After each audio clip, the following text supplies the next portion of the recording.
Madame, Messieurs, nous sommes le samedi 9 décembre 2023. Au sommaire de ce journal rétro, lancement de la campagne de vulgarisation du message du chef de l'État du 28 novembre 2023 à Tchambazassi. Puis nous reviendrons sur la 3e édition de la caravane du livre et du théâtre à Pointe-Noire. Et enfin, nous parlerons de la réception du projet de riposte d'urgence Covid-19 par le préfet du département de Pointe-Noire. Mesdames, Messieurs, bienvenue à tous.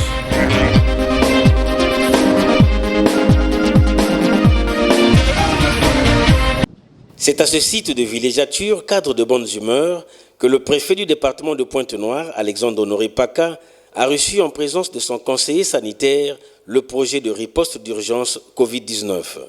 Projet remis vendredi 8 décembre 2023 par son coordonnateur, le docteur Vital Evans Ebelebe.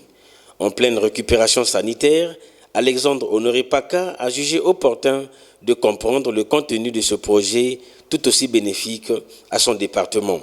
Ce projet a reçu le financement de la Banque mondiale pour cerner, traiter, changer les habitudes communautaires en vue d'améliorer le système de santé. La coordination nationale a déclaré en février 2022 l'arrêt de l'état d'urgence sanitaire. Ainsi, les fonds restants pour ce projet ont été orientés par l'État congolais vers l'amélioration de son système de santé. De ce fait, le ministre de la Santé et de la Population a fermement instruit la coordination de ce projet de passer aux réalisations concrètes, palpables, contribuant à l'amélioration du plateau technique en vue d'une bonne prise en charge des patients. Il y a eu la demande d'acquisition des unités de production d'oxygène, 4, auxquelles les villes ont été choisies, Pointe-Noire, Dolisie, Brazzaville et Oyo, dans les centres de référence et les centres de base. Il a été commandé également du matériel concernant NIRM pour Pointe-Noire, ce qui fait qu'il y a une construction de son bâtiment qui va le recevoir. Il a été commandé du matériel et du plateau technique pour le CHU de Brazzaville. Il a été commandé pour Pointe-Noire un incinérateur qui permettra à ce que la gestion des déchets biomédicaux soit centralisée. Il a été également commandé pour Pointe-Noire, ce qui est actuellement encore sur la table, c'est une unité d'hémodialyse qui reste encore sur la table de la Banque mondiale. Et bien évidemment, il a été demandé à mettre à Pointe-Noire la construction d'un centre de rééducation physique et réadaptation, avec tous les problèmes que nous présentons ici. Et donc, ce sont des activités intenses, de gros investissements que nous sommes venus expliquer à monsieur le préfet, tout en sachant qu'il y a d'autres activités au niveau national qui ont été déjà lancées.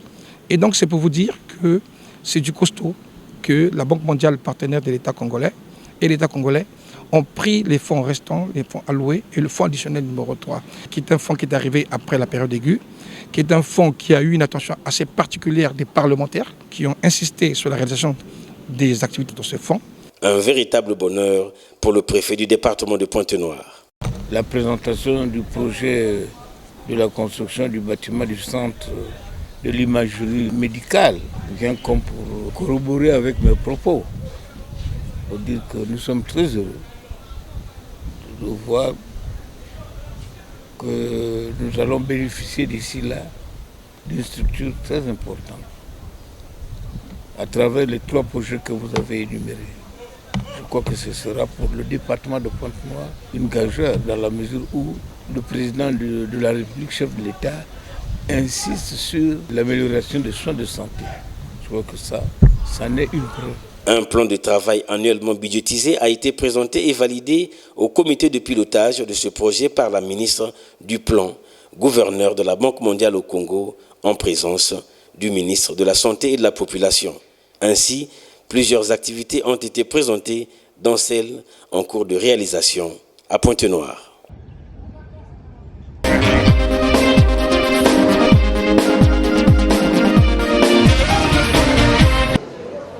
Un échantillon d'élèves du secondaire de la ville de Pointe-Noire a été convié au Cercle africain pour prendre part à la 3e édition de la caravane du livre et du théâtre vendredi 8 décembre 2023.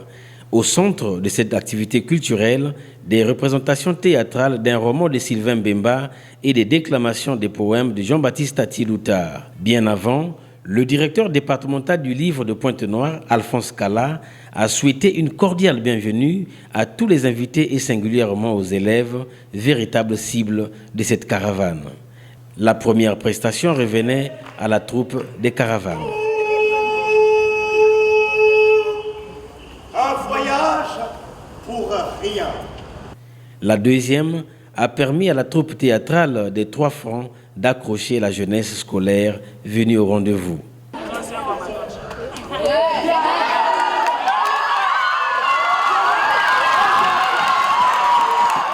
Au terme de l'activité, 2 élèves se sont prêtés à nous. Ce que j'ai eu à retenir ici, à travers ce théâtre, que la lecture aussi est vraiment importante. Et en voyant ce théâtre, ça m'a encore redonné le goût de la lecture. Parce qu'en voyant faire cela, j'avoue que je suis vraiment joyeux en voyant faire cela. Le théâtre, c'est un art magnifique, c'est très beau. Et ça m'a inspiré aussi à faire le théâtre. Parce qu'avant, je ne gérais pas le théâtre, je n'aimais pas. Et les acteurs, ils étaient drôles, très drôles même. Et j'aimerais bien faire le théâtre aussi un jour. Concernant les livres, je ne peux pas mentir, je ne connaissais rien du tout. Là, je connais quelques ouvrages et ça m'a poussé à faire des recherches aussi. Parce qu'un élève doit faire les recherches, ça m'a poussé aussi à faire des recherches. En tout cas, je leur dis merci. Merci beaucoup parce qu'ils nous ont fait découvrir des choses qu'on ne connaissait pas. Et c'était amusant, très amusant. Mireille Opa-Ilian, écrivaine et promotrice de la caravane du livre et du théâtre, revient sur cette 3e édition. La caravane du livre du 20 novembre au 20 décembre fait sa 3e édition. Elle est passée déjà dans 2 départements et là, Pointe-Noire, nous sommes au 3e département. Qu'à cela ne tienne, en 2021 déjà, pour la première édition, la caravane était passée à Pointe-Noire dans cette même salle. Et pour cette 3e édition, nous avons 3 auteurs à l'honneur. On a Tati Loutard, on a Henri Lopez et on a Sylvain Bemba. Et vous avez vu que dans notre caravane, nous avons des écrivains et nous avons des acteurs de théâtre. Vous avez pu suivre la pièce de théâtre de Sylvain Bemba ainsi que celle de Tati Loutard. Et vous avez vu dans l'assistance, on a eu près de 200 enfants qui sont au lycée. C'est intéressant pour eux, pourquoi ? Parce que Tati Loutard a un roman qui est au programme au lycée. Ils ont lu Chroniques congolaises à leur manière. Mais ce soir, ils ont pu voir les acteurs mettre en œuvre les écrits, ce qui est dit dans ce roman-là, par une représentation théâtrale. Et souvent, on comprend mieux une œuvre par des gestes, par des paroles, que par ce qui est écrit. Pour la mémoire d'Henri Lopez, rappelé à Dieu le 2 novembre dernier, 1 minute de silence a été observée.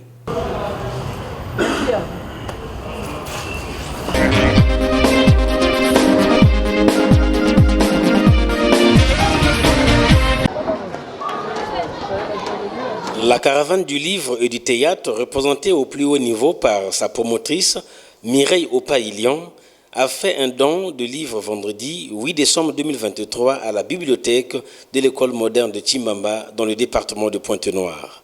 Une manière pour cette organisation de contribuer à l'épanouissement de la jeunesse scolaire congolaise. Merci de recevoir la caravane du livre et du théâtre. Nous apportons des livres pour renforcer votre bibliothèque. Les enfants ont entendu parler de Kirikou qu'ils ont suivi à la télé. Et voilà qu'on vous emmène des livres qui sont au primaire, mais on vous emmène aussi des bandes dessinées, des dictionnaires. Voilà un exemple, Kirikou. Et ce livre qui va vous permettre aux enfants, bien sûr, d'apprendre le français, le lingala, l'anglais, Kitouba. Ceci pour le bonheur de nos enfants. Aussitôt après réception du matériel didactique, les livres ont été placés au présentoir de la bibliothèque à la grande satisfaction du directeur de ce complexe scolaire. Notre système éducatif a besoin du tonus. Et ce tonus ne peut venir que par le livre. Et nous saluons les efforts de la caravane du livre qui est en train de faire le tour du Congo pour donner le goût de la lecture aux enfants. Et nous pouvons qu'en être fiers et les féliciter énormément. Pourquoi pas dire que Dieu les bénisse pour l'éternité. La bibliothèque, elle est là, elle est devant nous. Les enfants de cette école, et certainement dans l'avenir, on va réfléchir comment ouvrir à d'autres élèves aussi d'autres établissements qui voudraient bien. La majorité des parents ont de la peine à acheter ce roman. Et le roman est au programme. Et en passant, nous saluons la mémoire de l'illustre qui a bien voulu écrire cela. Je citais Henri Lopez. Et ce livre est au programme et nombre de nos élèves en terminale n'arrivent pas à la voir. Et nous avons la bénédiction de la caravane du livre d'en recevoir. Donc dans la classe, je ne pense pas que l'enseignant soit déficitaire de présenter cette œuvre, de le commenter, sans pourtant que l'enfant ait l'élément palpable sous ses yeux. Nathalie Fundou, chargée de la communication de la caravane du livre et du théâtre. Nous avons commencé donc par le Kouilou et ici on est à Pointe-Noire. Après on va continuer sur la Bouenza.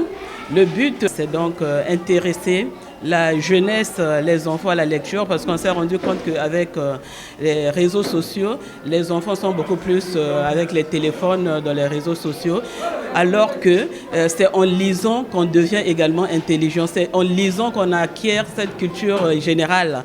Donc on voudrait que les enfants réapprennent encore à lire, et donc nous avons apporté des livres pour les primaires, les enfants qui sont au primaire, pour les enfants qui sont au collège, et les enfants qui sont au lycée. Reste aux gestionnaires de cette école et aux visiteurs de cette bibliothèque de bien veiller à l'utilisation de ces livres.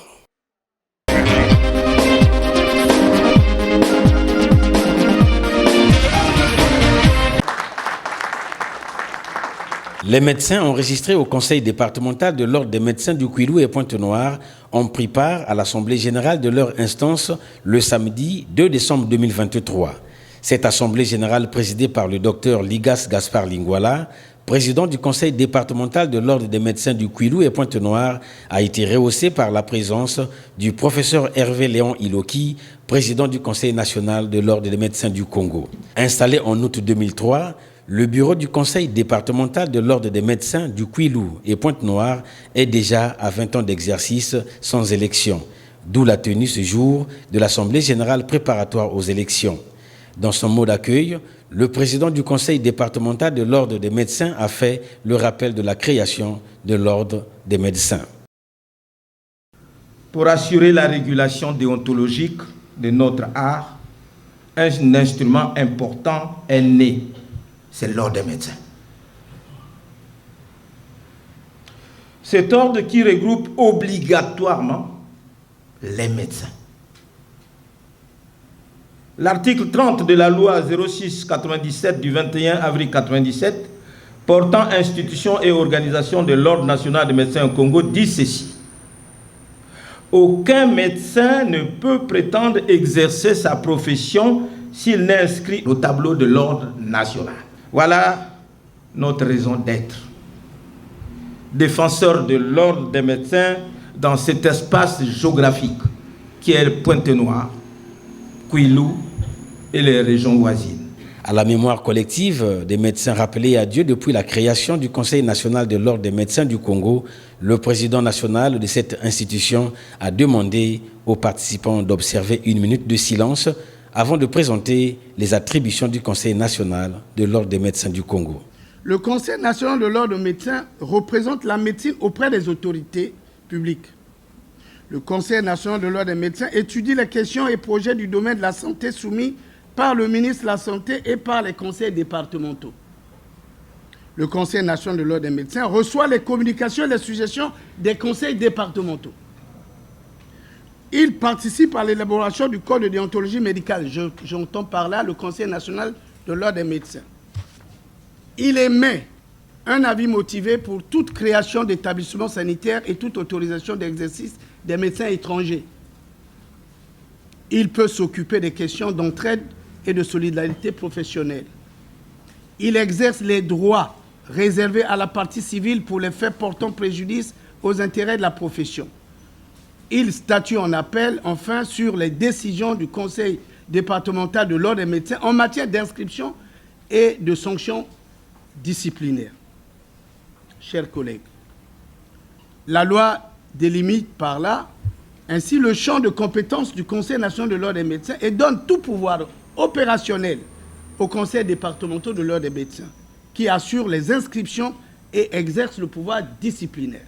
Du 12 au 14 décembre prochain se déroulera la campagne électorale pendant que les élections se tiendront le 16 décembre 2023 au sein de l'ordre départemental des médecins du Kouilou et Pointe-Noire. Pour votre gouverne, 596 médecins sont inscrits au conseil départemental de l'ordre des médecins de Pointe-Noire et du Kouilou. Cette assemblée générale s'est déroulée dans un climat convivial.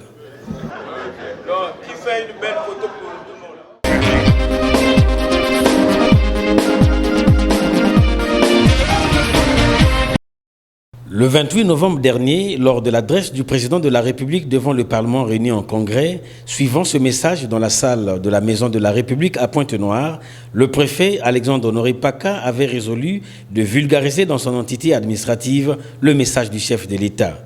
Ainsi, pour l'efficacité de cette campagne, il a mis en place une commission chargée de programmer les descentes dans les arrondissements et à la sous-préfecture de Tchambanzassi. C'est donc à Tchambanzassi que le préfet du département de Pointe-Noire a lancé cette campagne après avoir suivi le mot de bienvenue du sous-préfet de cette localité. Nous avons choisi le district de Tchambanzassi, notre district d'accompagnement, pour donner la primeur aux populations des profondeurs de notre département afin de vaincre le déficit communicationnel et surtout pour vous mettre à l'abri de la désinformation et même de l'intox des professionnels des réseaux sociaux. Nous exhortons, à compter de ce jour, les dirigeants administratifs du district, les acteurs politiques de la société civile, de prendre le relais à l'endroit des habitants des deux quartiers de la communauté urbaine et des villages de votre district Tchambanzassi. Les membres de la commission de vulgarisation, une fois présentés au public, certains d'entre eux sont passés à l'exercice de leurs tâches. Nous devons valoriser le potentiel gazier et ça se fait déjà. Il y a une convention qui a été signée avec Eni Congo où le gaz qui auparavant était brûlé, cette flamme qui à l'époque on disait ne s'éteint jamais, eh bien ce gaz, au lieu d'être brûlé, au lieu de contribuer à l'effet de serre qui va faire augmenter la température, puisque nous le constatons tous, je vois des ventilos à la main, que cette température ne continue pas à augmenter, eh bien, il faut donc que ce gaz, au lieu d'être brûlé dans la nature, qu'il soit plutôt transformé, liquéfié, et le vendre, l'exporter. Dans le domaine du sport, Monsieur le Président de la République a impulsé une vision autre de la gestion de ces activités sportives. Le Président nous interpelle d'utiliser des espaces réservés au sport utilement au profit de cette activité afin d'améliorer les performances en la matière. Le mot du citoyen a constitué l'épilogue de cette cérémonie de lancement. Des présents ont enfin été remis à l'autorité préfectorale par les populations de Tchambanzassi.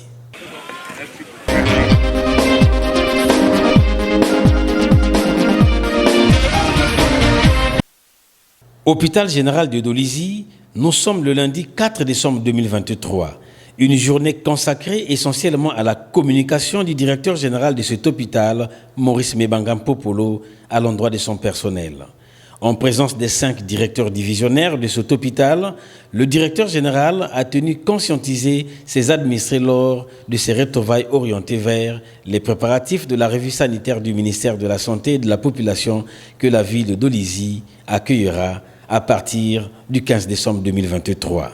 Pédagogie oblige, le directeur général a revisité secteur par secteur tous les maux qui minent la structure sanitaire placée sous sa tutelle. Il a fustigé le mauvais comportement de certains agents qui tirent l'hôpital vers le bas. Il a tout aussi souhaité que le personnel mette à profit les formations initiales, continues et sur le tas pour faire luire la flamme de l'hôpital. Pour ce faire, le personnel devra fournir les prestations de qualité aux populations. Si ce matin j'ai demandé que l'on se retourne, parce qu'il y a des choses qui m'ont été rapportées, des comportements encore indécents. J'ai dû croire que les majors travaillent bien, puisque on ne parle plus de vente illicite des médicaments, tout est interdit à l'hôpital, on ne le fait pas chez nous à Dolisie, moi je le dis clairement. Mais il m'est rapporté, si c'est la nuit ou les permanences, c'est nous qui avions voulu ici, qu'en dehors du laboratoire, qu'on puisse faire la glycémie de manière rapide par le praticien dans le service. Cela n'était pas pour nous un plan de pénaliser les Congolais qui viennent recourir à l'offre de soins chez nous. Il se passe que l'argent est demandé à ces gens, payé direct, comptant direct, et ça va dans la poche de celui qui fait cette glycémie grâce à ce petit appareil. C'est pas ça que le président veut de nous. On est agent de santé, ce n'est pas pour faire comme ça. Pour faire des prélèvements directs aux populations. Qu'est-ce que ça veut dire ça? Les brancardiers pour pousser un malade demandent de l'argent. J'ai le témoignage, encore que celui qui a la malchance, le nom va arriver. Je le dis. Qu'est-ce que ça veut dire ça? Mais vous vendez mal l'image de cet hôpital. Au terme de la communication, 2 directeurs divisionnaires ont réagi. Pour ce qui me concerne, en tant que directeur des affaires médicales, le DG a déploré le fait que les glycémies sont faites avec des petits appareils, peut-être qui ne sont pas fiables et donc qui ne donnent pas de bons résultats. Donc l'idéal, c'est que ces examens-là soient réalisés au niveau du laboratoire. Lorsqu'on est manager, la pédagogie, c'est l'élément essentiel justement pour faire avancer les choses. Donc en ce qui nous concerne, notre département, le directeur a attiré l'attention du personnel qui est sous ma tutelle, n'est-ce pas, de bannir avec les antivaleurs. Vous voyez, au moment où nous cherchons à faire de telle sorte qu'il y ait l'offre de soins et services de qualité, n'est-ce pas, il faut qu'on puisse avoir justement un personnel tout à fait empathique, consciencieux et bien formé. Enfin, la propreté demeure le credo du directeur général de cet hôpital à la faveur des malades, mais aussi de son personnel.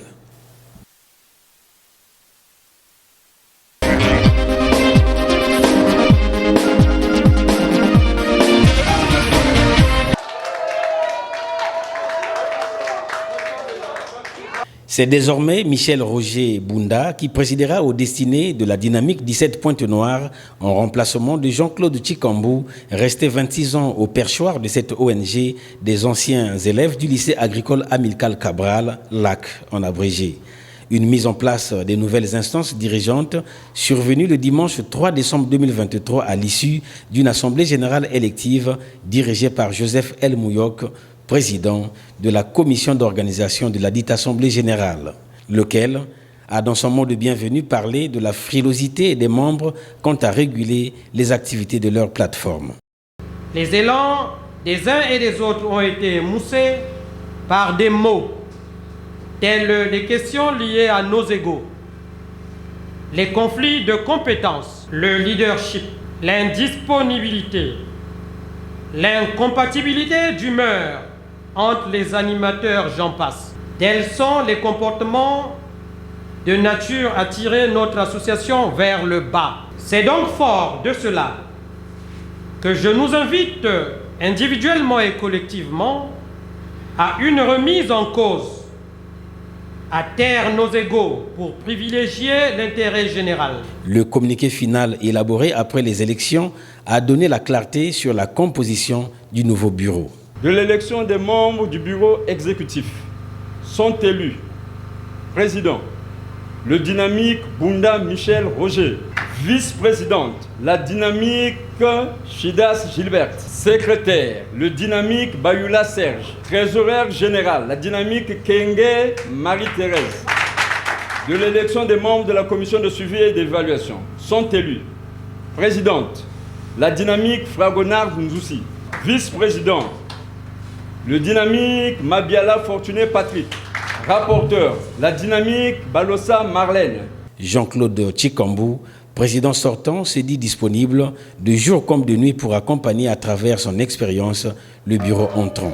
Il a fallu le rituel de transfert de pouvoir pour permettre au président élu d'exprimer ses premiers mots. Le bureau exécutif va travailler ensemble avec tous les dynamiques de la D17 Pointe-Noire pour, entre autres, principaux objectifs ci-après.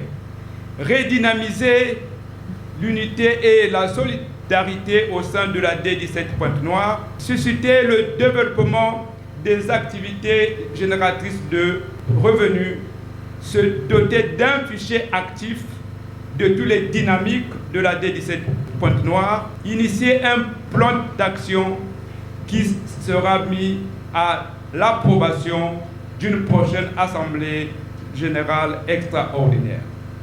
C'est ici et maintenant l'occasion d'inviter toutes les dynamiques de la D17 Pointe-Noire à œuvrer ensemble pour relever tous les défis relatifs à la relance de nos activités. La dynamique 17 Pointe-Noire a été créée pour promouvoir la solidarité et impulser un dynamisme économique par ses actions de développement. Dynamique 17, solidarité, action, développement. Dynamique 17, solidarité, action,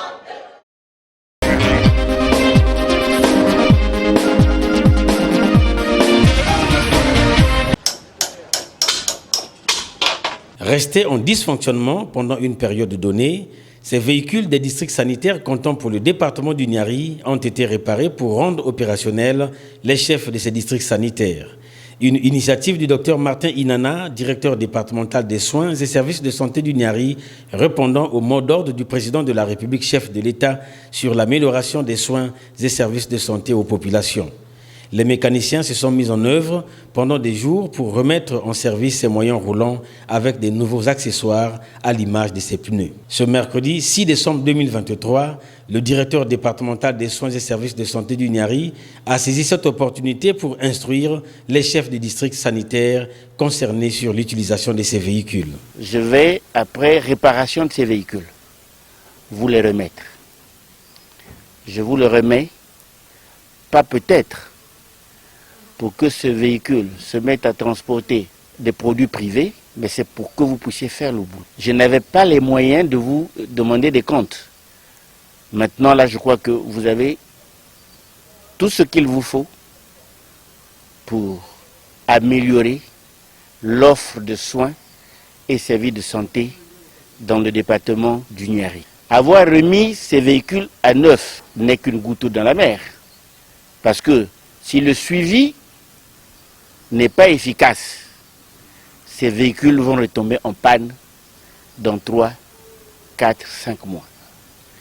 J'insiste sur le suivi de ces véhicules, sur le respect des dates de vidange. Est intervenue par la suite la remise des contacts au chef des districts sanitaires par le directeur départemental des soins et services de santé du Niari. Une action bien appréciée par 2 chefs des districts sanitaires. Le geste que Monsieur le directeur départemental de soins et services de santé vient de réaliser, c'est un geste de soulagement pour nous. Il faut reconnaître qu'il y a de cela près de 2 ans que nos véhicules ne sont plus en bon état. C'est des véhicules qui datent de près de 12 ans déjà. Et vous savez que l'état de nos routes ne nous permet pas d'avoir des véhicules dans de bonnes conditions.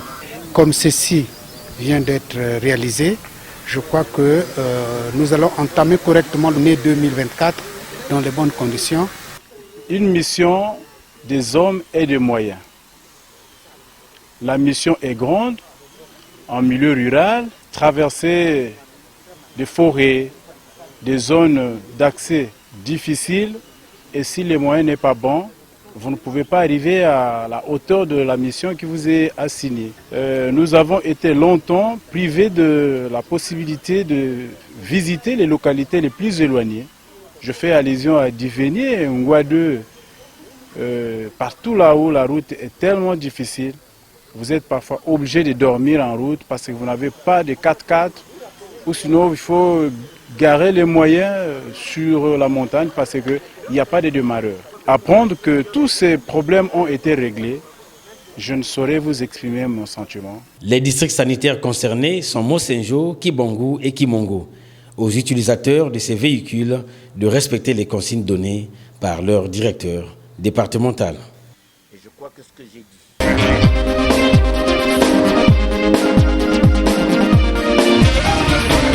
Nous sommes 72 souffrent du paludisme ou ont souffert du paludisme en 2022. L'importance du renseignement des données cliniques du paludisme au Congo a été au centre ce mercredi 6 décembre 2023 de l'ouverture de la campagne de sensibilisation des promoteurs des formations privées de Pointe-Noire à but lucratif. Ils étaient nombreux à prendre part à cette activité du ministère de la Santé et de la Population en présence des représentants de Catholic Relief Services, CRS en abrégé. Depuis 2006, les chefs d'État africains se sont prononcés pour l'élimination du paludisme à l'horizon 2030. À l'ouverture des travaux, un seul mot, celui du directeur général des soins et services de santé, revenant sur les objectifs de ces assises. Présenter la situation épidémiologique du paludisme, présenter l'intérêt des données cliniques dans l'analyse des risques du paludisme, présenter les définitions opérationnelles des indicateurs du paludisme, les outils de rapportage des données, simuler le remplissage du formulaire DHIS2 sur le paludisme, puisque le sinistre a une place importante, et présenter les directives nationales de prise en charge du paludisme et dresser une liste des recommandations ciblées. Pour ce faire, il vous sera demandé de signer un engagement de redevabilité et enfin, il sera doté dans les formations sanitaires des livrets de définition opérationnelle des indicateurs du paludisme, des outils de rapportage des données et des formulaires DHIS2 paludisme, des chevalets des directives nationales de prise en charge du paludisme. Au nombre des présentations, l'on retiendra la situation épidémiologique du paludisme et l'intérêt des données cliniques. Cette campagne est orientée vers le secteur privé. Le système de santé ne peut pas fonctionner si on n'a pas de données. C'est à partir des données que le système de santé planifie ses interventions. C'est à partir des données qu'on élabore un certain nombre de plans. C'est à partir des données qu'on peut faire aussi la mobilisation des financements pour effectivement soigner les Congolais.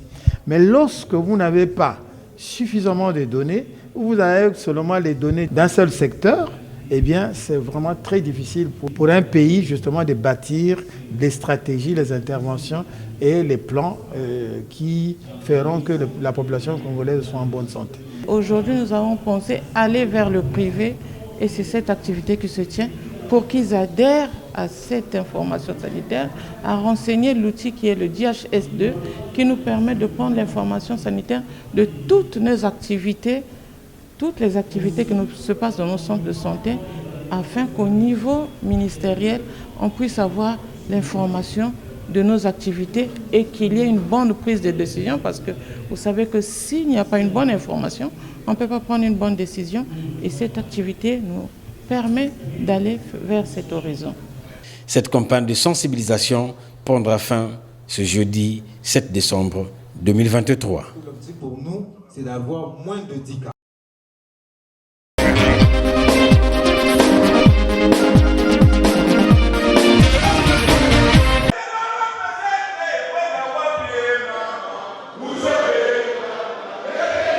Sur orientation du secrétariat permanent du bureau politique du Parti congolais du travail, le Conseil fédéral du PCT Kwilu a tenu son assemblée générale extraordinaire mardi 5 décembre 2023.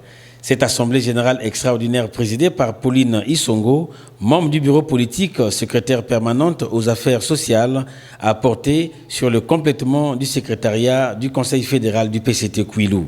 C'est dans cette salle de conférence Antoinette Sassou Nguesso, inondée de drapelets rouges, que les travaux se sont déroulés dans une mobilisation militante.